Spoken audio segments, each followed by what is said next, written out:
Hola mundo. Bienvenidos a la segunda parte de la serie de vídeos de leyendas tradicionales de San Luis Potosí. En esta ocasión volvemos con otras 4 leyendas. Siguiendo con la misma dinámica, comenzaré narrando la leyenda y posteriormente, daré mi punto de vista, el cual aunque pueda inclinarme a favor de si es verdad o no, tampoco es que mi palabra sea única, y dependerá del criterio de cada quien el creer o no creer. Sin más, comencemos con nuestra primera leyenda.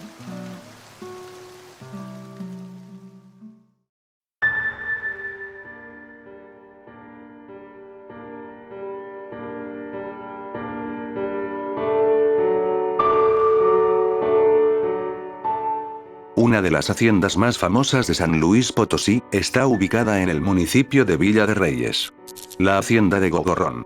Fue construida en 1750 por Pedro Arizmendi Gogorrón. Se dice que aquel hombre comenzó a apoderarse poco a poco de los terrenos aledaños para adicionarse a sus dominios, llegando a tener hasta 35.000 hectáreas de terreno. Su ambición fue tanta que incluso llegó a tener varios roces con el clero, pues se oponía a entregarle parte de sus riquezas, y al parecer logró ganar el conflicto con la iglesia a pesar del poder de esta. Operó como hacienda textil y mezcalera, por lo que contiene un amplio complejo industrial el cual incluye 12 hornos. La riqueza de esta hacienda fue tal que incluso llegó a este lugar el automóvil y el avión cuando en la capital, aún eran novedad. Sin embargo, aún conserva su aspecto original y gracias a esto, actualmente la hacienda se usa con fines turísticos. Sin embargo, durante su tiempo de operación, se dice, tuvo una historia un tanto turbulenta. Pues debido al poderío de las distintas familias que ahí vivieron, se cometían crímenes en completa impunidad sin que la autoridad siquiera se diera cuenta de lo que ocurría.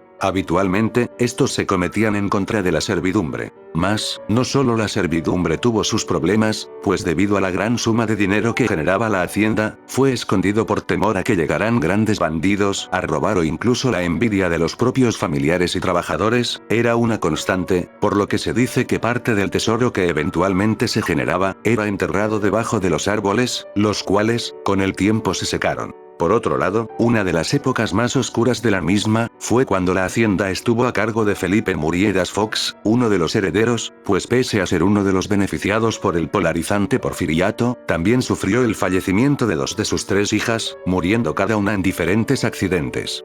Pero esto se le atribuye a que esta época se suscitaron muchos hechos de sangre, pues comenzaba a nacer el pueblo de Villa de Reyes con el cual se comenzó a tener conflictos. Por lo que algunos trabajadores y turistas, que no solo han presenciado actividad paranormal, sino que es tanta que incluso identifican la misma con 2 tipos de espíritus, aquellos seres de luz o llenos de inocencia como las almas de niños o personas inocentes. Vistos principalmente en las habitaciones de la servidumbre, donde se han escuchado llantos de niños pequeños o de mujeres, teorizando que murieron en el lugar debido al maltrato que recibían o cuando enfermaban, nadie hacía por ellos debido a lo desechables que representaban sus vidas, quedando esta energía en la hacienda. Pero por otro lado, también se reportan seres más oscuros, algunos incluso no humanos, quienes atraídos por la maldad que habitó este lugar, suelen rondar en algunos de sus rincones. Pues una de las zonas que presenta más actividad, son los patios y hornos, donde según testigos, se aparecen sombras oscuras, retadoras, algunas veces cruzando de un lugar a otro u otras asomándose en lo oscuro. Siendo estas atribuidas a las almas de capataces y trabajadores, quienes debido a que toda su vida estaba empeñada a la hacienda, vivieron toda clase de adversidades de la época como enfermedades, pocos derechos y cuidados laborales, y demás factores, que aunque eran comunes, terminaron provocando muchas muertes en esa época al trabajar. Sin embargo, en algunas zonas de la extensa hacienda, se siente un ambiente molesto de pesadez y con un olor extraño. No solo dentro de la hacienda se han reportado manifestaciones, se dice que en los alrededores, se pueden ver sombras de personas, caminando o acechando las cuales de un momento a otro, desaparecen en la penumbra de la noche. La propia producción de la película del Zorro en el rodaje llegó a comentar que sucedieron hechos extraños y el interés paranormal fue de gran interés hasta para los actores. Actualmente puedes visitar la hacienda de Gogorrón, la cual está en excelentes condiciones e incluso cuenta con muchos elementos originales del lugar. Las haciendas desde siempre han tenido esa discordia, ya que muchas poseen un tinte que evidencia problemas sociales, al ver las historias que se pueden desarrollar ahí, no por nada son el lugar donde películas, novelas y como no, leyendas, suceden. El principal foco de la mayoría de historias es la polarizante diferencia entre los hacendados y las familias de estos, dando un maltrato a la servidumbre o la población aledaña. Pese a ser un lugar de alto interés económico, los problemas siempre la aquejaron y ciertamente es imposible que las tensiones no existieran. Asimismo, su lejanía con la capital, el interés de la zona con otras familias por la naciente Villa de Reyes, el trato de los dueños de la hacienda a sus empleados, y males de la época como enfermedades, llevó a que Gogorrón tuviera una trayectoria algo turbia.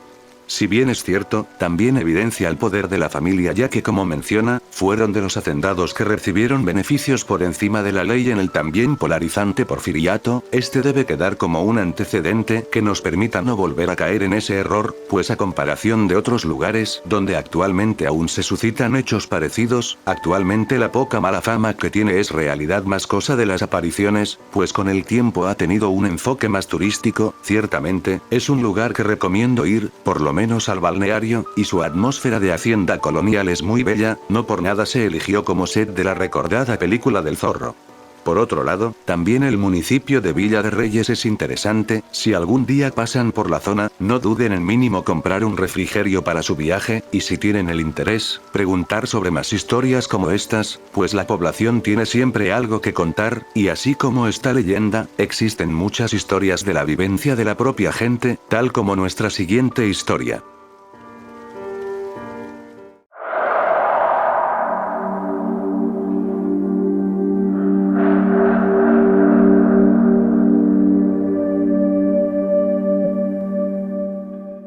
Un espíritu benefactor presente en todo el altiplano y zona media, se dice que mora en las minas donde se esconde en túneles invisibles ricos en oro y plata. Al parecer el jergas siempre se le aparece a un minero que se encuentra solo y se presenta como un ingeniero minero, con su traje, botas y casco con lámpara de carburo.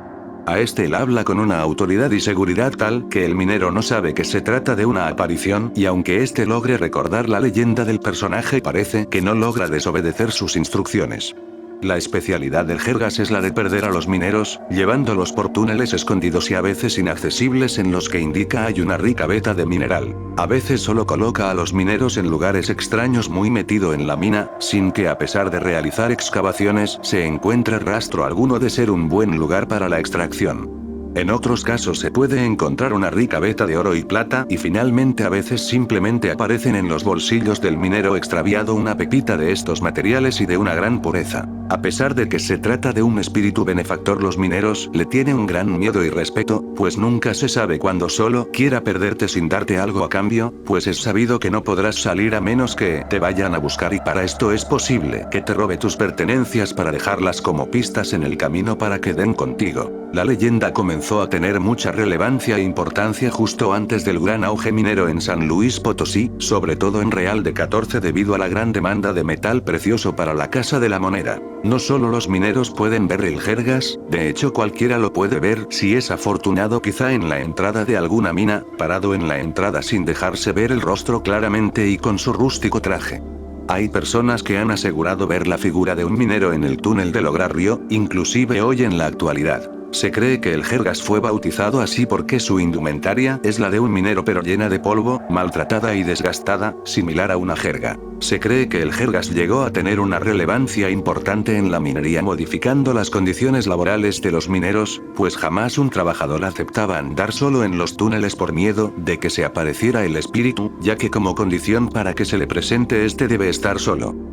A pesar en el mayor de los casos el jergas no lastima al minero y le da una recompensa, la persona no desea volver a trabajar en la mina. En cada una de las poblaciones mineras de San Luis Potosí se cuentan diferentes relatos rescatados por las personas mayores. En especial en Real de 14 se le ha atribuido la capacidad de actuar fuera de las minas, sobre todo en el monte de los alrededores del pueblo o cerca del cementerio, aunque aquí no es tanto una amenaza. Un ente que sin duda parece ser bueno, pero considerando su trascendencia y antigüedad, es también uno que beneficia a los propios mineros. Es ciertamente un poco aterrador el hecho de que te pueda perder en una mina, pues bien puede que ya no salgas, no se me haría raro tampoco que con el tiempo vaya teniendo un mayor auge y termine siendo alguna especie de santo, pero sin duda es una leyenda interesante entre la población de Real de 14. Sin embargo, para nuestra próxima leyenda, debemos regresar a la capital potosina, especialmente para un lugar que ciertamente ha tenido mejores épocas.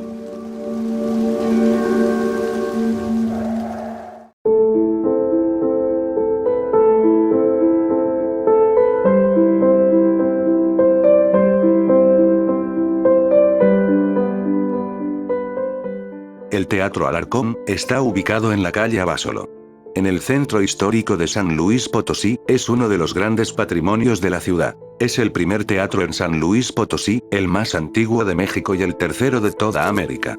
Diseñado por el arquitecto Francisco Eduardo Tresguerras en un estilo similar al de los coliseos clásico europeos. Su construcción comenzó en 1825 y finalizó 2 años más tarde. Posee una gran cantidad de leyendas, no solo por el hecho de tener acontecimientos históricos como su incendio en 1900, o ser uno de los lugares que visitó el presidente Juárez cuando escapó durante la Guerra de Reforma, sino por varios hechos apreciados por los visitantes y personal. El primer ente que conoceremos será el pianista. Se dice que efectivamente, era el hombre que se sentaba en el instrumento que hoy en día se conserva intacto, para amenizar las películas mudas que se proyectaban en el teatro cuando se intentó renovar, al ser desplazado por el Teatro de la Paz. Sin embargo, durante una balacera ocurrida en 1848 dentro del teatro por partidistas que no toleraron la presencia de un altar a la patria con la imagen de Agustín de Iturbide, atacaron el lugar con la gente que se encontraba adentro. Entre los muertos, estuvo este personaje que hoy, dicen que hace acto de presencia tocando dicho instrumento a diversas horas del día. El segundo es uno de los más temidos del Teatro Alarcón. Aunque no se sabe su origen, suele aparecerse exclusivamente en los baños de mujeres, ubicados al fondo en la parte trasera de la planta baja. La niña se muestra vestida de blanco y descalza, asustando con su presencia a quienes se atreven a estar en el lugar. La novia o la tacones suele escucharse a través de sus pasos por todo el corredor del segundo piso. Su origen también es desconocido. Finalmente, el Gabardinas es el personaje más conocido y con una historia que justifica muy bien su aparición en las instalaciones del Alarcón. Se dice que años antes de ser edificado el teatro, el terreno se usaba para realizar eventos de apuestas como peleas de gallos. Su dueño era precisamente este fantasma, tan identificable por usar siempre una gabardina color negro. Un buen día, nuestro personaje se topó con la sorpresa de que su amante lo engañaba. Su enojo no vio otra salida que ahorcarse en un árbol que se encontraba justo en el área del actual escenario. El cadáver fue enterrado justo a un lado del sitio donde se quitó la vida, pues al ser suicidio, no se le permitió entrar en Camposanto. Hoy en día, existe el vestigio de lo que fue su tumba. Abajo del escenario se encuentra un cuadro pequeño con una cruz sobre el suelo, justo donde reposaron sus restos que claro, ya fueron exhumados. Trabajadores y personas que han visitado el lugar, cuentan que el Gabardina se aparece en la forma de silueta que solo permite distinguir su gabardina y su sombrero. Generalmente se pasea por los corredores, y cuando hay una puesta en escena, casi siempre se le aprecia en el tercer piso, recargado en el barandal como si estuviera observando el espectáculo. Otros datos recopilan que durante algunos eventos, a mitad de la función y justo a la mitad del corredor principal que da el acceso a los balcones, se desarrolla un olor a putrefacción. Este hecho ya fue examinado, se levantaron las tablas que forman el piso, esperando encontrar la explicación lógica al olor y nada fue encontrado. También se dice que el teatro está conectado con las iglesias de San Luis, mediante los famosos túneles que se encuentran bajo la ciudad. Así pues, las historias dicen que la entrada al túnel está bajo la tumba de El Gabardinas y donde se han encontrado algunos fetos enterrados, probablemente de monjas que tuvieron que abortar en esas épocas. Primero que nada, no tengo nada que ver con el Gabardinas, aunque aprecio que era una persona con estilo. Segundo, actualmente lo que más miedo daba del Teatro Alarcón, es lo descuidado y desvalorizado que estaba. Sin embargo, desde hace cosa de un año, el teatro afortunadamente ha mejorado mucho y hasta funciones de lucha libre ha tenido, viendo el potencial. Sin embargo, es una lástima que un lugar tan emblemático y con tanta trayectoria no se le diera esa proyección e importancia necesaria para mantenerlo vigente y activo durante mucho tiempo. Esperemos vuelva a tomar un auge y repunte como merece. En cuanto a las leyendas, las energías que posee el lugar al tener dos hechos trágicos hace que pueda ser probables las apariciones, siendo en especial la del Gabardinas y el pianista algunas de las que pueden perturbar, así como las más sonadas, pues la niña en el baño, al ser exclusivamente en el baño de mujeres no cualquiera la puede apreciar, y los tacones, bien pueden ser algún eco o sonido parecido, sin embargo, el olor a carne putrefacta, o el piano tocándose, son energías mucho más fáciles de reconocer, y su presencia puede inquietar a propios y extraños, ya que no es algo que sea tan fácil de pasar desapercibido, y más aún con muchos testimonios que aseguran ser testigos de ver estas entidades en diferentes épocas, por lo que pueden ser verdad.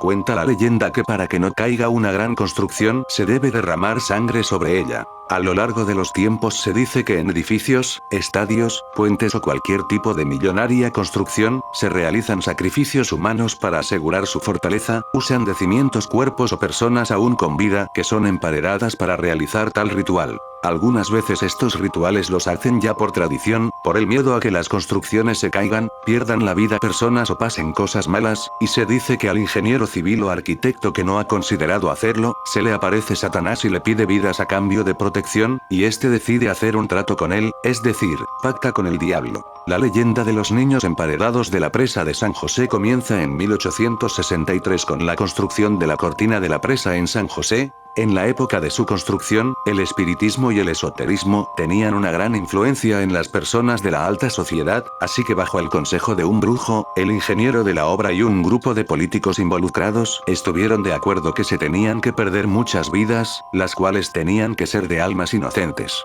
Así que tomaron a tanto niño como pudieron y vivos los emparedaron entre ladrillos, no sin antes dejarles algo de dulces para calmarlos en su eterno encierro. El brujo decía que las almas de los niños llorarían cuando la cortina se fuera a romper, por lo tanto, la gente sabría que era momento de huir. En 1933 muchos de los habitantes escucharon los lamentos fantasmales de los niños que provenían de la presa, pero las autoridades escépticas de esa leyenda paranormal no actuaron ante el aviso, y a pesar de que había tormenta, muchos de los pobladores acudieron a la plaza para dar el grito de la independencia, pues era el día 15 de septiembre. Una hora antes del grito fue la hora cero. Entre aquellos que pensaban que no pasaría nada, y otros quienes, con duda, ya dormían en sus casas, se estremecerían al escuchar los gritos lejanos enunciando: se reventó la presa, se reventó la presa. Una ola de muerte llegó en forma de agua, cuando la presa de San José se vio sobrepasada, generando una sobrecarga en la contrapresa, la cual sí se rompió, liberando más de 60 millones de barriles de agua, generando una catástrofe en toda la ciudad, y dejando oficialmente más de 170 muertos. Sin embargo, estos son solo los muertos directos por la catástrofe, pues los desaparecidos, y con ello también presumiblemente fallecidos, no se consideraron, así como también los decesos por las consecuencias que dejó posteriormente el agua a su paso. Fue sin duda uno de los momentos más oscuros para San Luis Potosí. Asimismo, la presa tiene varios otros mitos y leyendas menos conocidos, como un supuesto tesoro, o que además de los niños, hay muchos más fantasmas y entes rondando la zona. Una leyenda que conecta con otras tantas, y que de una vez adelanto, tiene ese matiz de ser verdad, pues existe el lado con el misticismo, así como uno más lógico, pero no menos perturbador. Hay muchos testimonios de esos casos, los cuales bien pueden ser mera superstición. Sin embargo, aquí viene el lado más perturbador, pues el que tengan un lado supersticioso, no significa que sean falsos del todo, ya que si existen construcciones con cadáveres en sus paredes, y no me refiero a catacumbas, sino a lugares emblemáticos, y construcciones como la muralla china, pirámides y castillos. Mismos que están documentados e incluso con el tiempo solo han salido más restos al hacer obras de mantenimiento o derrumbes, por lo que de aquí pueden salir mil y un teorías, ya que cada una tiene su leyenda u origen especial, que bien puede tener su grado de verdad, y no siendo pocos los lugares, pues otras zonas como el Estadio Azteca o carreteras, han sido señaladas por esto mismo.